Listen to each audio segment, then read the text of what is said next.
Howdy, everyone. I'd like to talk about some of the misconceptions I have seen propagated, especially on social media, surrounding this fatal shooting that happened on the set of the film Rust. I'm sure you've heard of it already. Actor Alec Baldwin was handed a loaded gun, apparently, in accident and ended up killing the cinematographer of the film, Helena Hutchins, and injured the director, Joel Souza. First and foremost, I know that my condolences are with the family of Miss Hutchins, and our prayers are for the recovery of Joel Souza, and so are mine. That having been said, I'm not going to get into the details of exactly what happened. I'm sure that you've heard a lot already. That's really all you need to know, frankly. The big headline of the day is that he was handed a loaded gun. That's by an assistant director who was unaware it held live ammunition. That's been all over the news yesterday and today. Here's an HP article, Huffington Post article, which reads in part, an assistant director, Dave Halls, took the gun off a cart, handed it to Baldwin, and yelled, "Cold gun," which means that it does not contain live ammunition.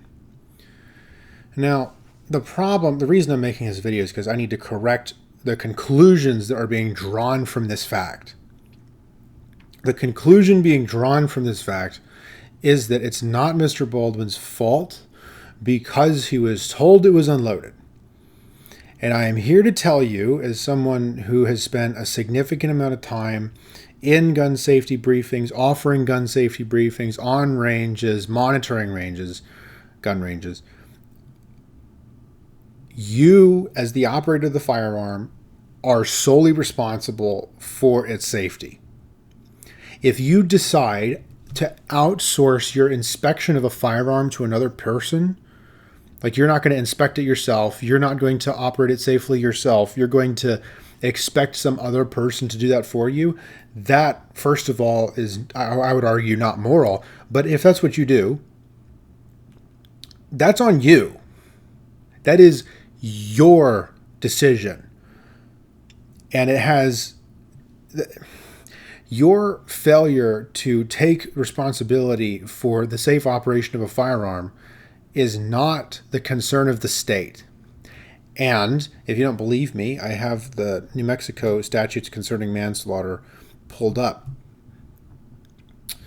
It reads, involuntary manslaughter consists of manslaughter committed in the commission of an unlawful act not amounting to felony, or in the commission of a lawful act which might produce death in an unlawful manner, or without due caution and circumspection. That last bit there consists of manslaughter committed in ... the commission of a lawful act which might produce death in an unlawful manner, or without due caution and circumspection. That is the key. Operating a lethal weapon without being ensured that it has been cleared. Operating a firearm, pointing it at somebody, pulling the trigger without knowing, without confirming for yourself that the chamber is empty, is absolutely, it's unquestionably without due caution and circumspection. And the casualties are evidence of that, because that operation of the firearm produced that outcome. So clearly insufficient caution and circumspection was a factor. And it's not merely, at least, on the part of the assistant director who said that it was a cold gun. Like I said, if you outsource your inspection of a firearm to another person, that's a risk you're taking. You are placing your liability in their hands. You are placing your freedom, you're entrusting your freedom and your treasure to them, because if they're wrong, it's still on you. There's no precedent for outsourcing your safe operation of a weapon to another person. Failing to understand, it's actually a rule of gun safety, as a matter of fact, depending on how prolific you enumerate this. Usually the second rule, which is treat every gun as though it's loaded. It's actually the first rule oftentimes. Treat every gun as though it's loaded, and often it's said after that, and always be sure of the status of your firearm, loaded or unloaded. So I'm terribly sorry that this happened. I actually do have a fair amount of sympathy for Mr. Baldwin, because I can't imagine the weight of that mistake, and I believe it was a mistake. I don't believe it was intentional, but it's still on him.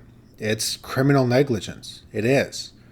I feel most of all sorrow for the victims and their loved ones, but after them, I truly do feel sorry for Mr. Baldwin. But he is liable for this criminally. Maybe civilly the assistant director is liable, but certainly not criminally, not by this statute. Where in this statute? Perhaps, I suppose, might produce death in an unlawful manner without due caution, circumspection. Perhaps. But whoever pulls the trigger is responsible for the projectile. That's all there is to it, intentionally or unintentionally.